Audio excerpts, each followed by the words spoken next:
Hey, good morning, everyone. We are just going to give it one more minute until we get going on here.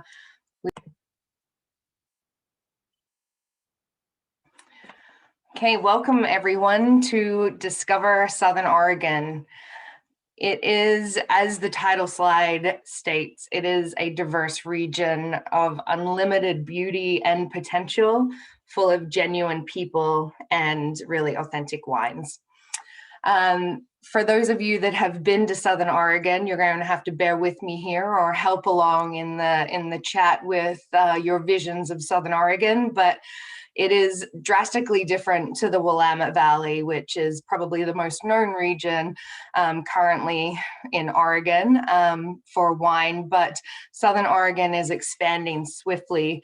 And so I just want you to all close your eyes for a second and transport yourself to the southernmost parts of Oregon.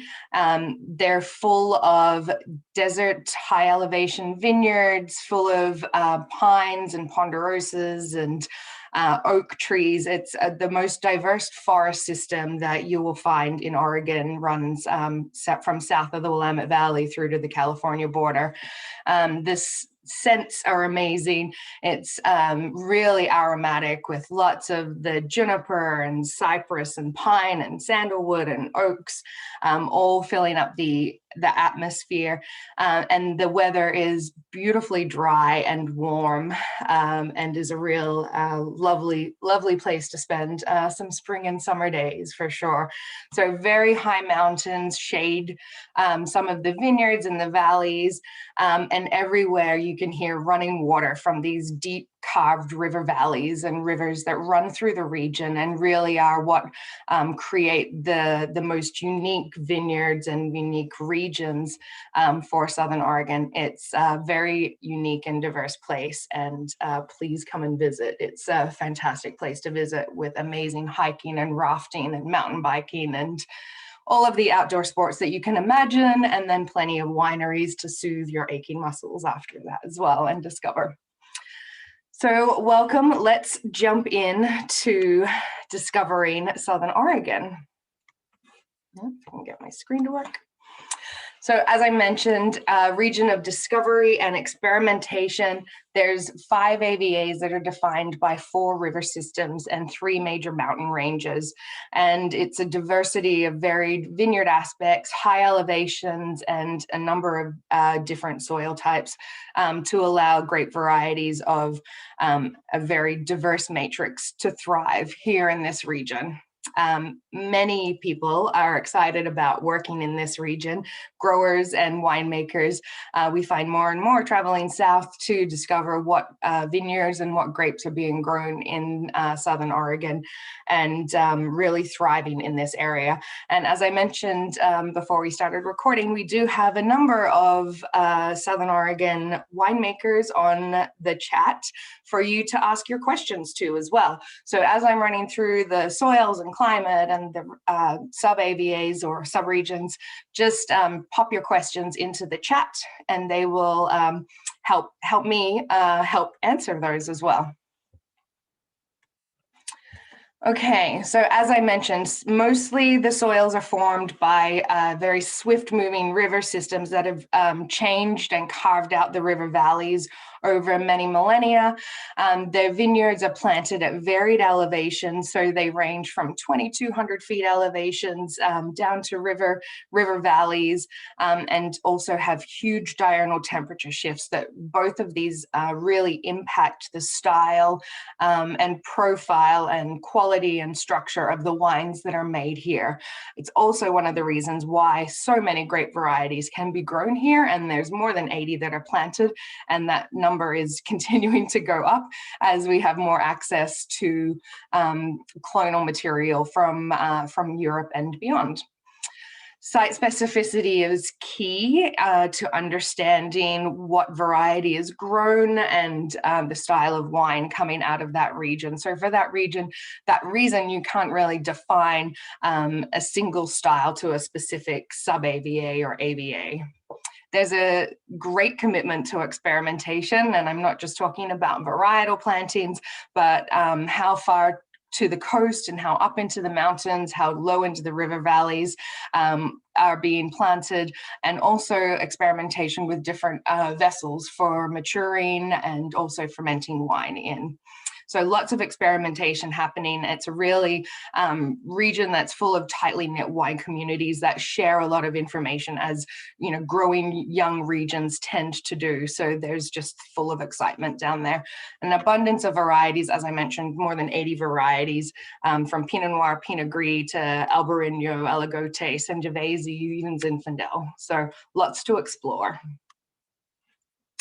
So just to navigate everyone to where we are going to be looking, we are actually going to be south of the Willamette Valley. So just where the Willamette Valley ends, the Southern Oregon AVA brushes up against the bottom of the Willamette Valley and spreads down to the California border. So it really is defined by mountain ranges, the Siskiyou Mountains to the west and Cascade Range to the east and Klamath to the southwest. Really the defining features, geographical features that impact a lot of the decisions that go into planting vineyards and grape varieties, and really harness the rainfall and the wind influences in these regions. So keep in mind those 3 mountain ranges and then the river systems that we're going to get to as well.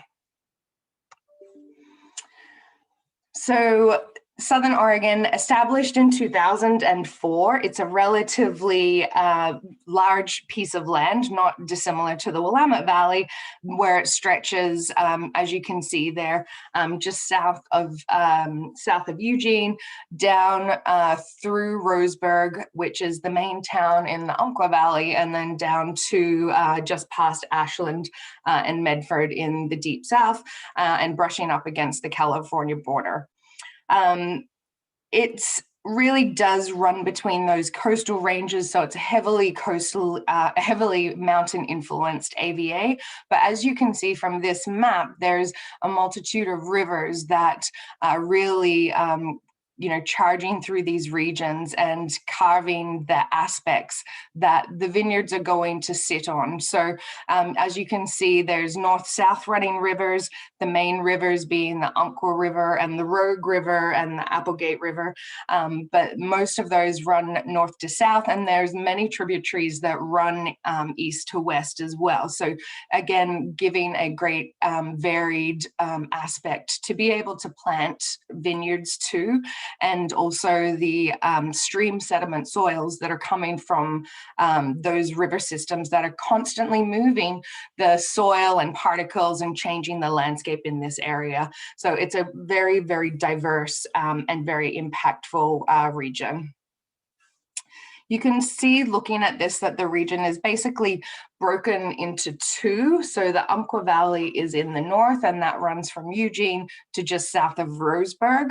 And that has 2 nested AVAs, the Elkton AVA and the Red Hills Douglas County AVA. So we'll discuss those a little bit in a moment. But the I-5 corridor, which is the main travel corridor up the west coast, really splits the AVA in half, the region in half.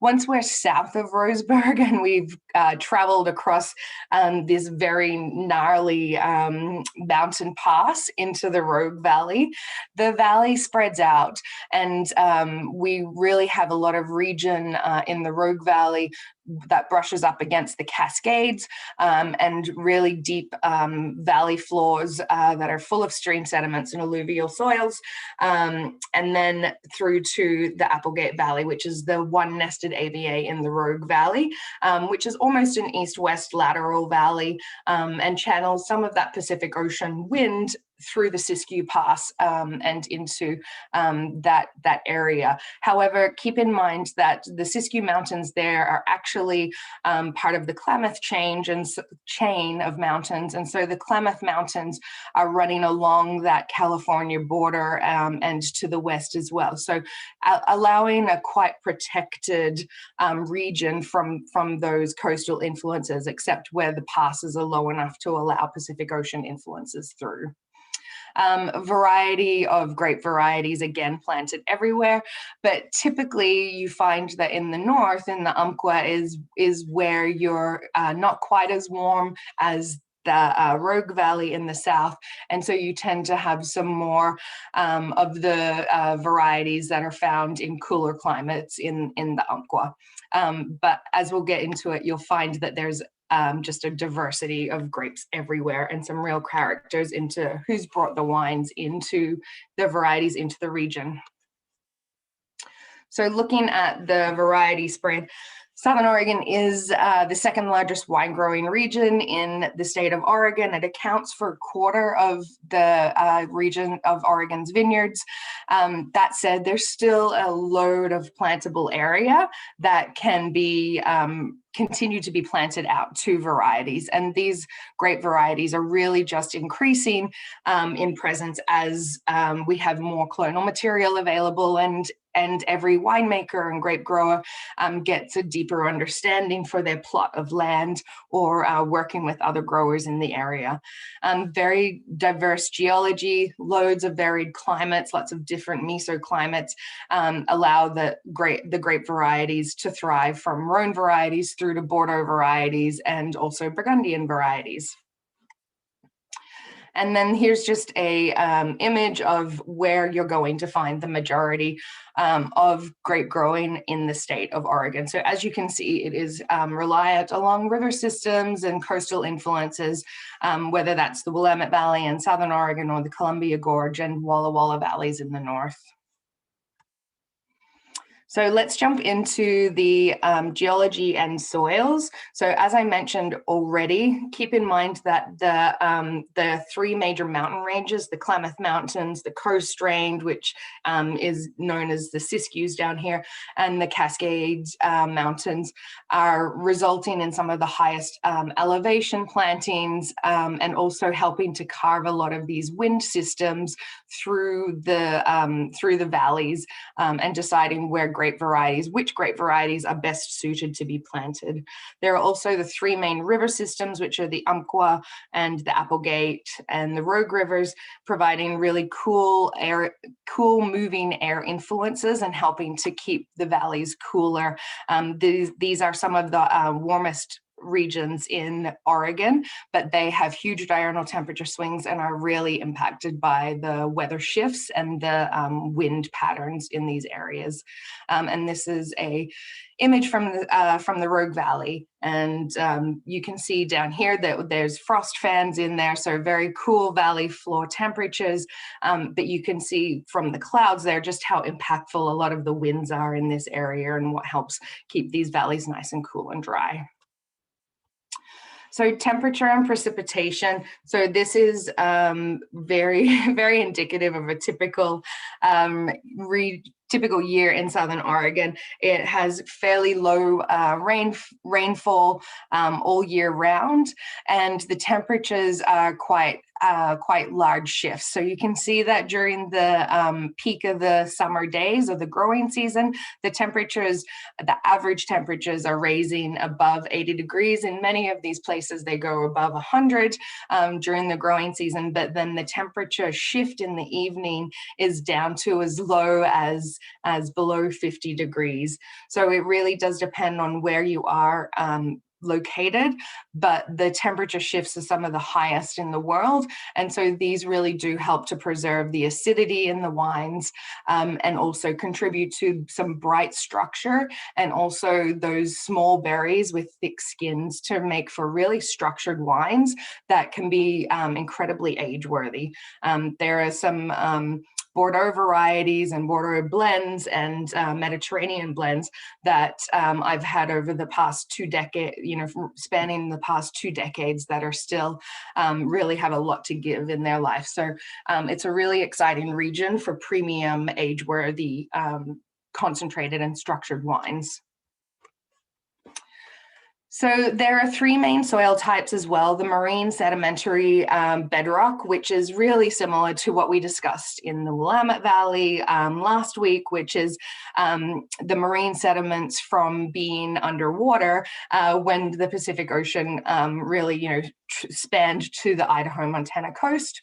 And then after that period, the volcanic eruptions of the Cascade Mountain segments that happened there. So a lot more underwater volcanics that occurred in this area. So completely different, actually, soil series than what's found in the north. And then, of course, we have the stream sediments, which are really what the majority of vineyards are planted on, especially in the southern part of the Southern Oregon AVA. So moving through very quickly the formations. So around 16 million years ago, 14 to 10 million years ago, the volcanoes in the Cascade Mountains erupted, and then lava was spreading through the northern part of the Rogue Valley and the Umpqua Valley. So dense lava flowing throughout that region and underwater.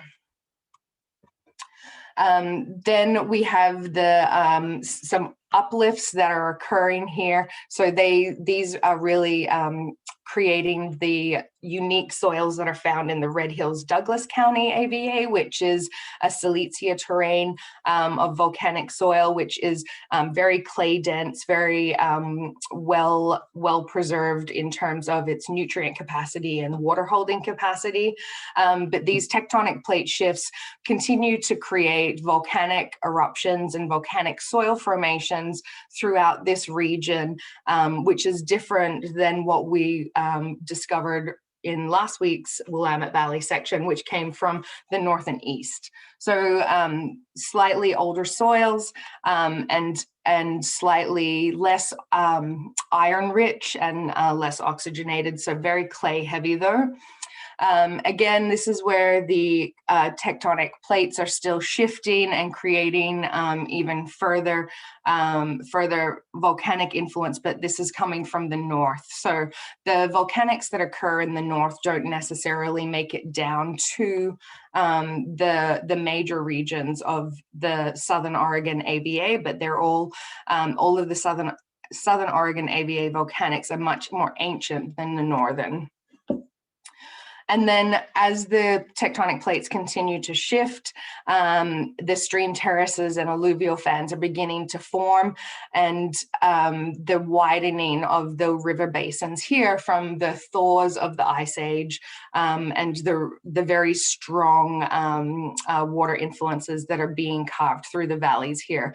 So the alluvial fans that are being formed around the major rivers are very heavy in gravel and granites and small stream sediments. And it really depends on how quick the water was flowing in that region as to where the heavier deposits of rock and silt and clay all were deposited.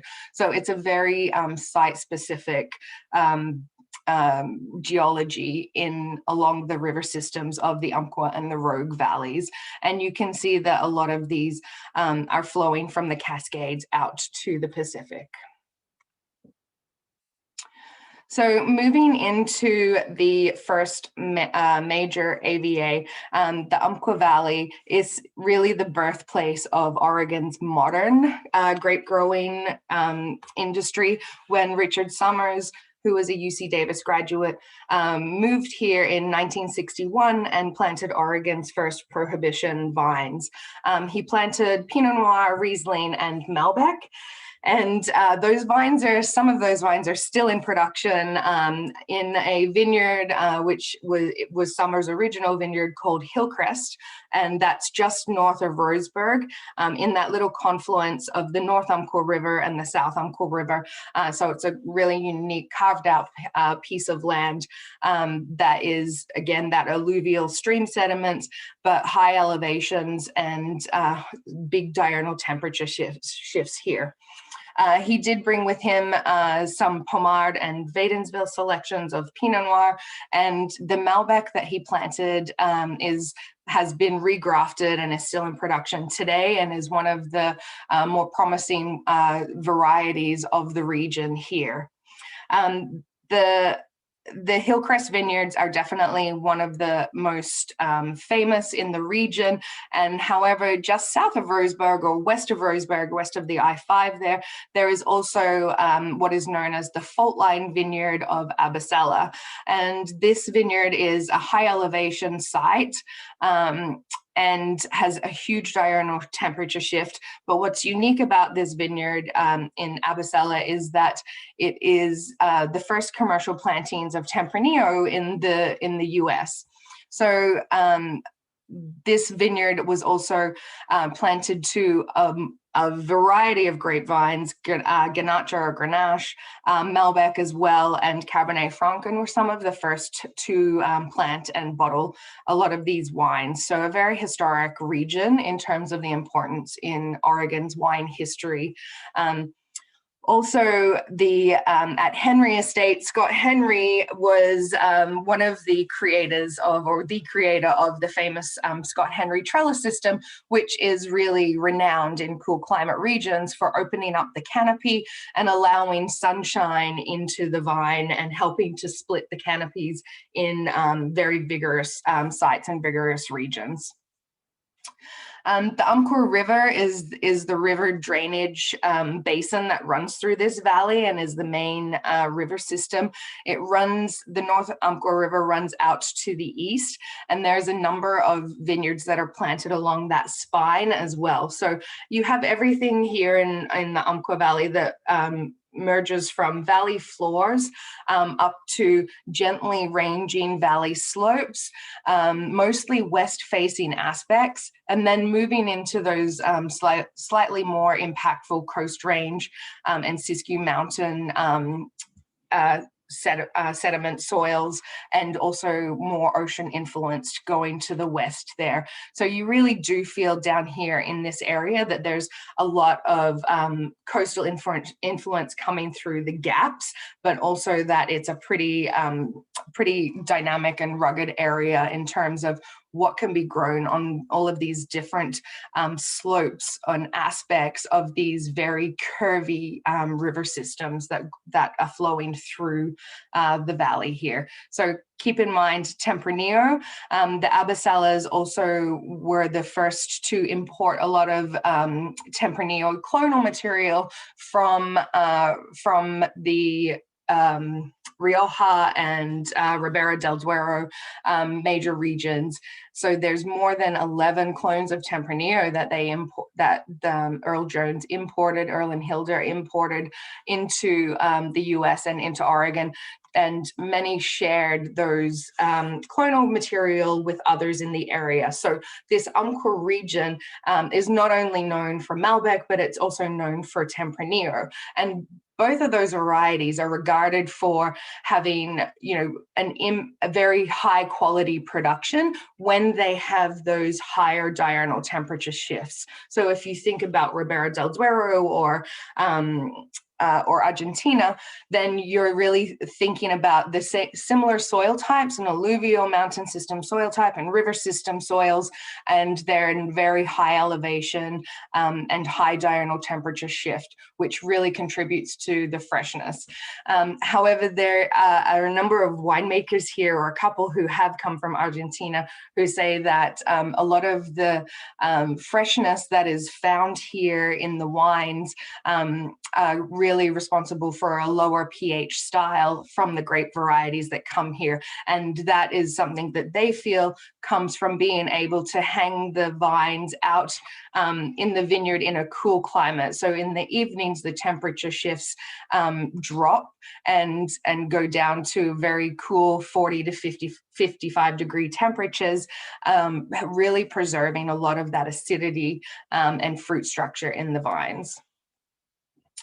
Thanks, Scott, for chiming in. Yeah, the 140 soil types in the Umpqua Valley, 350 feet elevation up to 1,200, and really similar to Russian River in terms of the flavor profile of its wines. So they can be quite fleshy and have fantastic tannin structure, but really still retain that brightness of fruit and structure in the wines here.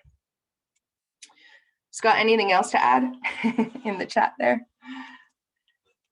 Scott works with some of the oldest vines here in the Umpqua Valley as well. And then within the Umpqua Valley, even though the Umpqua Valley became an AVA in not long after the Willamette Valley, it continues to grow, but hasn't grown at the rate that a lot of other regions have. But it's one of the best kept secrets in the state here. And then right there, you can see that Abisella fault line vineyard, and it's called the fault line vineyard because there is actually a fault line in the vineyard. And you can see that the way the different vines have been planted to maximize the slope for each variety here.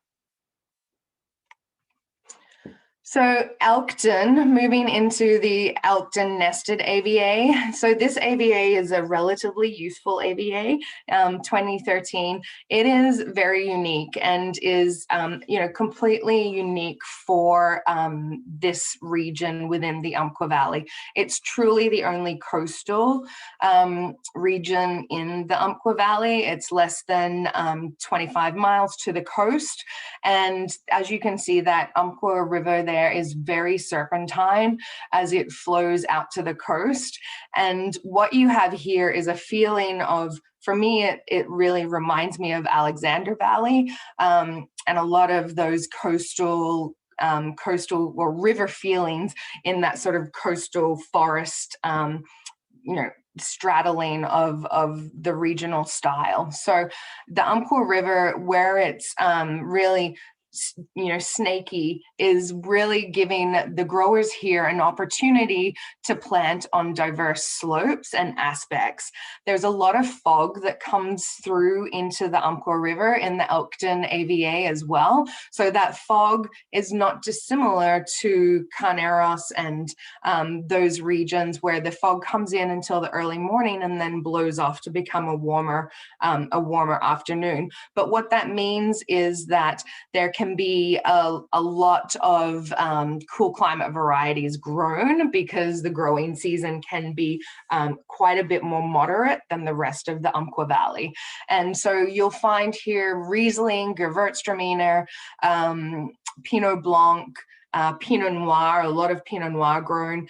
And then, of course, as is happening in many other regions, there's a real diversification of varieties happening. So there's Chenin Blanc being planted, Aligoté being planted. There's a lot more Gamay Noir being produced, and also some cool climate Syrah and Tempranillo as well. Question, does Southern Oregon have an equivalent to the Van Duzer corridor? I mean, not exactly, but Elkton would definitely hold that mantle for the Van Duzer, similarity AVA. You can really feel the coastal impact here, possibly more so than the Van Duzer, simply because you're inundated in this coastal Pacific Ocean fog in the mornings, and that really allows for that very cold Pacific Northwest feeling of fir trees dripping in, coastal fog and mist and rainfall.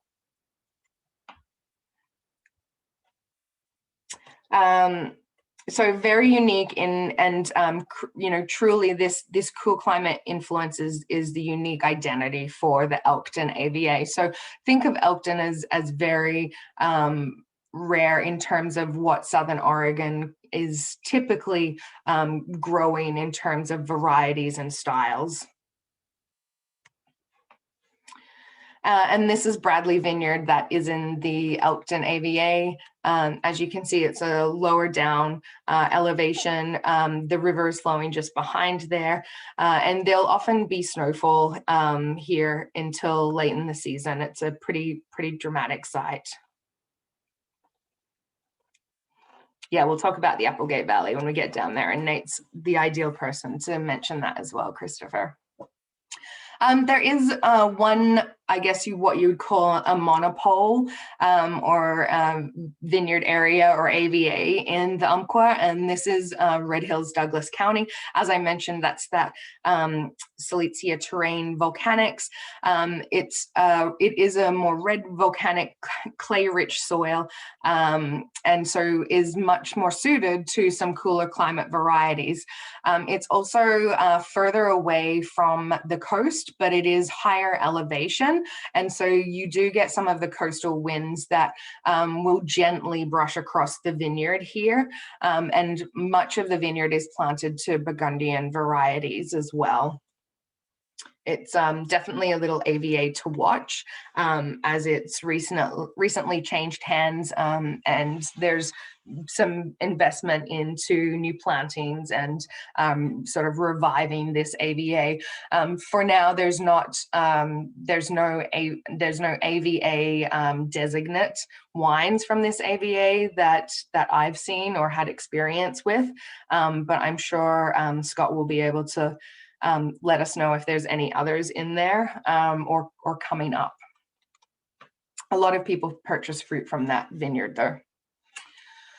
And now moving into the Rogue Valley. So the Rogue Valley is the southernmost portion of the Southern Oregon AVA.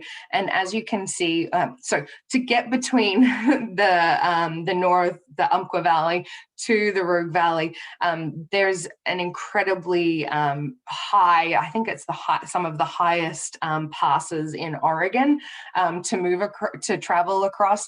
And so it's pretty slow going at times, and then also pretty white knuckle when you come down the other side of the pass.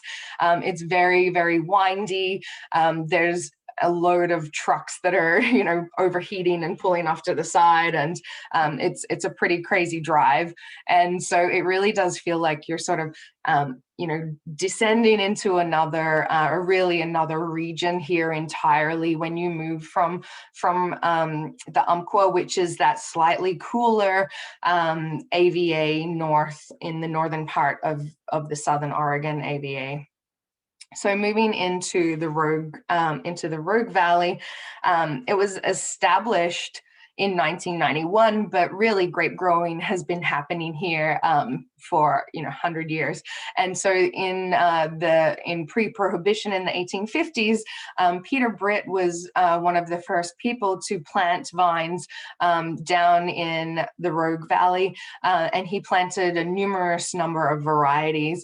I'm not sure if any of them are really still in existence, but there is a botanical garden that really covers what he was doing in this area. So it's been a region of grape growing, and it's generally just a beautiful agricultural valley as well. There's a lot of other agriculture going on in the area, whether it's berries or orchards, a lot of tree fruits, peaches, apricots, and also a lot of weed grown as well. With all of the river influences, it makes for the perfect place. However, Peter Lombard was the first in the post-prohibition era who planted vines in the area in 1967, and he was working at the land-grant university down here at the time, and really starting to experiment with what type of grapevines would do best in this AVA. As you can see, the AVA is also sort of bisected by the I-5 corridor, and it sort of splits the region into the Bear Creek Valley to the north and east, and then the Applegate Valley is to the west, and then further towards the coast you have the Illinois Valley. Again, the Siskiyou Mountains and the Klamath ranges are along the south are really what protect this region from a really, impactful, cool Southern Ocean, Pacific Ocean here. But that said, as Nate mentioned a little earlier, there's a lot of wind influence that comes down the Applegate River and the Applegate Valley, being that it's a sort of almost a east-west sort of lateral valley that can help funnel those winds through. But the Bear Creek Valley is really a region that is quite broad and brushes up against the Cascade ranges. And so you get vineyards here from the valley floor, which tends to be a little warmer, and then you can go up into slightly higher elevations as you go towards Ashland and into those Klamath Mountain ranges and the foothills of the Cascades. So vineyards that range from 1,200 feet to 2,200 feet, providing the perfect palette for a lot of grape variety diversity to be planted. So you have Pinot Noir planted, southeast of Ashland at high elevations and in those surrounding areas that are, quite darkly fruited, really lovely spices, very generous in their fruit weight and appeal on the palate. And I think, as someone mentioned earlier, a little more Russian River in style. So sort of straddling that Oregon, California style of Pinot Noir, I find them to be a little spicier, a little more red fruited than what you would find from California. But the wines are definitely age worthy and quite structured. And again, you get more of that diurnal temperature shift happening in the higher elevations as well. But then as you move to around Medford and east and northeast of Medford is where you find a lot of the Bordeaux varieties being planted. And the region really was established on Bordeaux varieties as well. And there's still very old plantings, I think from the 70s, of Merlot and Cabernet Sauvignon and Cabernet Franc and even Malbec. So this region, that Bear Creek region, I don't know, Kylie, is it ever going to get its own AVA in there? Or is it just going to still remain Rogue? I feel like that region is so good question. I feel like that region is so renowned for the structure of its Cabernet Sauvignon and its Cabernet Franc and Bordeaux varietals in terms of a ripening impact. You get very plush, full mouth-filling styles, but the unique thing about this region is the tannin profiles. They're very resolved, very ripe tannin structures, but because of the sunshine and the coolness, you still have to really manage those tannins. And what it makes for is wines that have a lot of body, a lot of power, but also a lot of tannin freshness and acid freshness. And so really very age-worthy styles coming through here. And they have their own unique sort of, I guess, goût de terroir coming through here from the local forest. It's a lot more bay laurel in the Cabernet Sauvignon and a little bit more like mountain forest fresh flavor profiles coming through. There's also a lot of Rhone varieties being planted in the area as well, and they tend to take up the positions that are just moving slightly higher in elevation, but we have so much alluvial soil here as well because of these river systems that the Syrah and Grenache and Grenache Gris, Grenache Blanc, even Mourvedre can really allow for very well-drained sites that really don't have any problem getting to full ripeness. And so lots of blue fruited and purple fruited expressions from those varieties, but you still get a lot of rotundone and peppery characteristics coming through. So it makes for a pretty lively style of Rhone variety as well. And it's distinctly different from that Bear Creek Valley as you move into the Applegate Valley, where the soils become a little more alluvial and gravelly, and much more stream sediment. But what you also get is a shift in a pH in the wine styles as well. So a little bit more granite, a little bit more freshness and lower pHs in some of the Rhone varieties through the Applegate Valley. And I find that the Syrahs and the Grenaches from the Applegate Valley tend to be more in a red expression and sort of a brambly red fruited and red spiced question. Good timing, Herb. Yeah, we're jumping in on the Applegate now. And Herb Quaddy just joined us, and he farms a number of vineyards and owns a number of vineyards along the Applegate River. So Herb has sort of really grown off of the founders in this valley, the Schmidts and those who were and the Lanes who Herb farms for, the Lane Vineyard, which are a lot more or were a lot more Bordeaux heavy in their plantings, and they've been transitioning over the past couple of decades to more Rhone varieties and cool climate Bordeaux varieties. So Cabernet Franc, Tannat, there's some really great old vine Merlot in those vineyards as well, but also a real focus coming through the Applegate on some more Mediterranean varieties.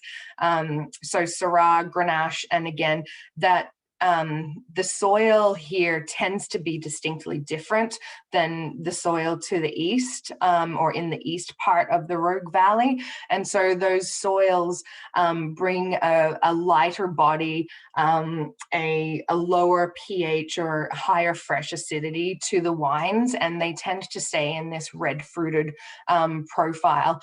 It could also be due to that wind influence and ocean influence or coastal influence that Nate mentioned a little earlier that comes through the Applegate Valley. So sort of slowing down and cooling down the vineyards here to allow for a brighter red fruited, sort of more delicate expression of Rhone varieties through here. And again, still a lot of that licorice and black pepper spices coming through on the Syrahs in the area as well. Cabernet Franc is a great variety here also. And again, it's more in that raspberry leaf and red fruit expression as opposed to being a darker, fleshier fruit profile. So completely unique within the Rogue Valley is that Applegate Valley area. And we have a number of biodynamic producers down in the Applegate as well. And in general, you can say that the Rogue Valley is, pretty free from, heavy, commercial farming. It's an area where it's dry and nice dry summers, and you can really feel the air movement coming through. So there's a real limit to what you need to actually do in the vineyard here. As you can see, the mountains are really present in the Rogue Valley. You stand in a vineyard and you almost feel like you can just walk up the mountain, and you get a lot of, I guess, shading or weather influence happening because of the way that how close the mountains are to these vineyards and these foothill vineyards, and the wind influences here that run through here. As you can see, there's lots of little tributaries off the Applegate River, but it's a very compact region that is almost that east-west valley, but funnels that coastal influence through. I also really love some of the Marsanne and Roussanne that's coming out of the Applegate Valley as well. And again, back to the Rogue Valley, to the eastern side more, I love the Sauvignon Blanc that's coming out of the east as well. Herb, do you have anything to add about the aspect or the soils here, being that you farm so many of the vineyards here?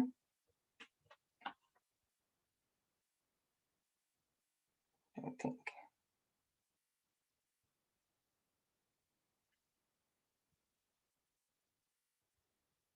No.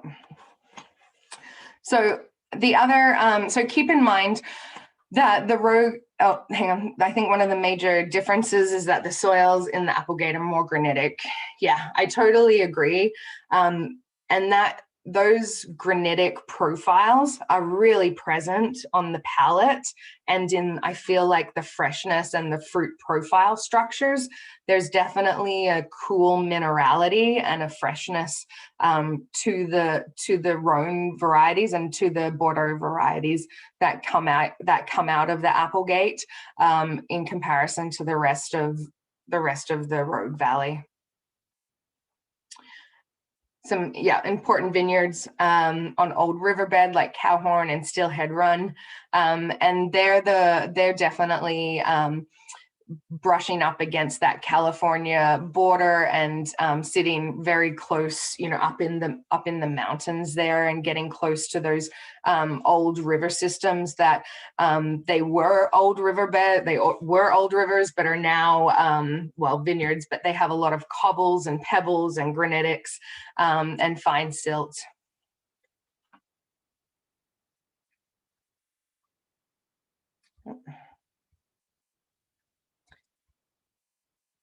Okay, Margaret, are you seeing any other questions coming in?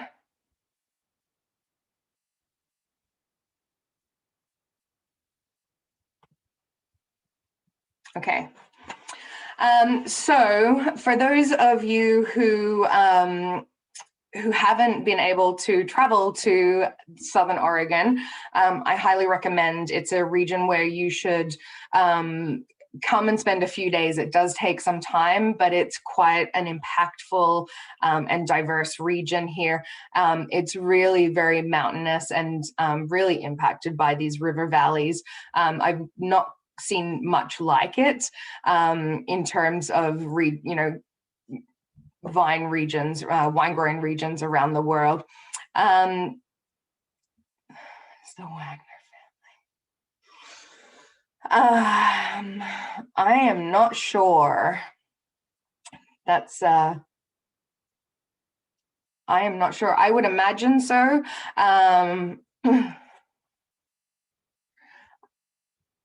Okay, so the question was, is the Wagner family still spending money in Southern Oregon?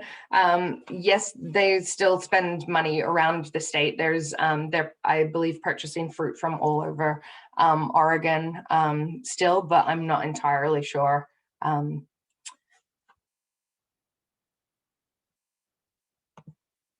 Okay.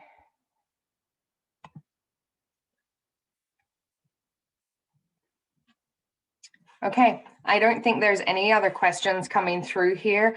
The region down here, as you can see, this was, that's Plaisance Ranch, another Applegate Valley vineyard that has a huge amount of grapevine diversity. And again, on those alluvial and granitic riverbed soils. Has smoke from California wildfires affected recent vintages? Yeah.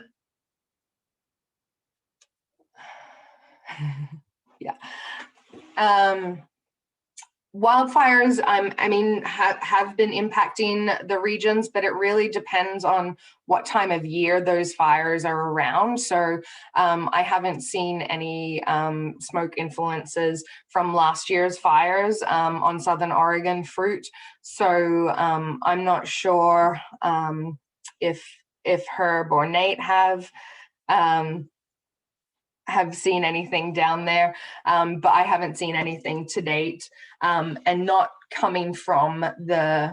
definitely not coming from the California fires so much. I think also because the thing with smoke impact is the freshness of the smoke and when that impacts the fruit.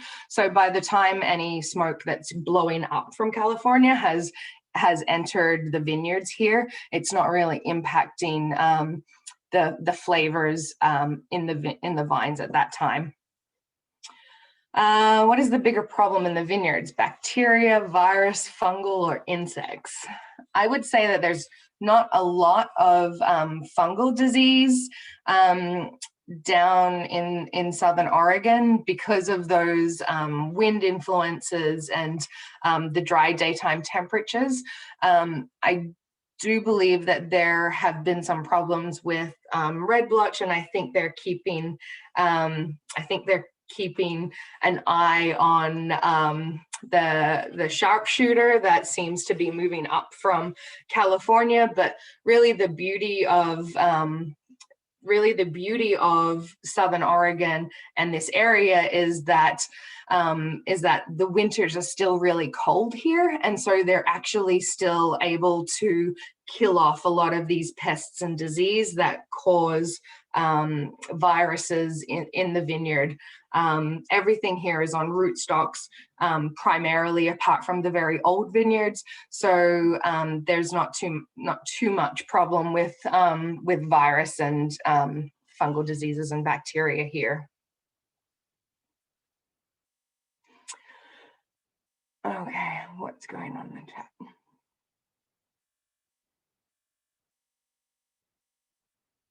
Yeah, so more granitics and alluvials in Applegate Valley, and then more volcanics and sandstone influenced soils in the eastern Bear Creek valleys. And Herb mentioned as well, he hasn't seen any impact in 2020 from fire, at least nothing that was negative, or perhaps some slight influence on sensitive varieties. Yeah, there are some, I guess, on some of the very highly aromatic varieties that they might have a little clipped nose, but I haven't seen any smoke impacts coming through from Southern Oregon yet. Yes, Malbec is the rising star, apparently.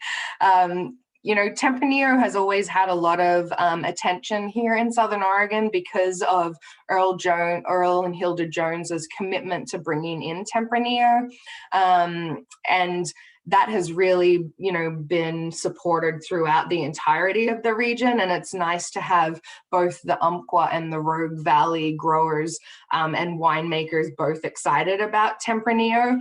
And then many of them also planted alongside Tempranillo Malbec. So Eric Weisinger and I believe Lane also had Malbec planted, but they have had really great success with Malbec in the Rogue Valley as well. So I would expect that just because we don't necessarily see a lot of it, a lot of the wines that we find in Southern Oregon are being snapped up by the locals and by tourists that come through from San Francisco. It's not a huge trek from San Francisco up to Ashland and Roseburg.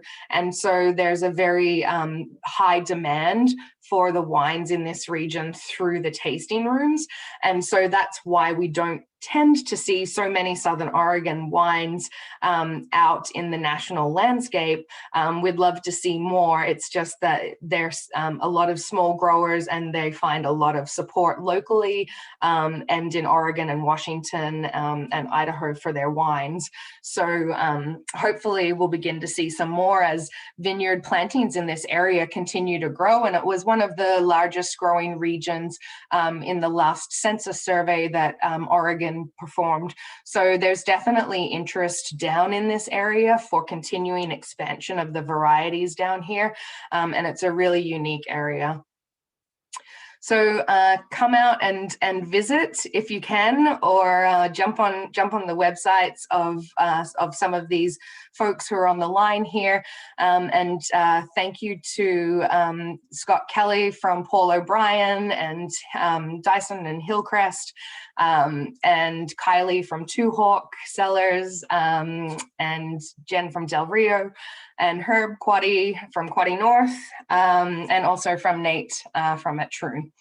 So thanks for all of the questions, and thanks for everyone chiming in, and please stop by Southern Oregon soon. Thanks, everyone.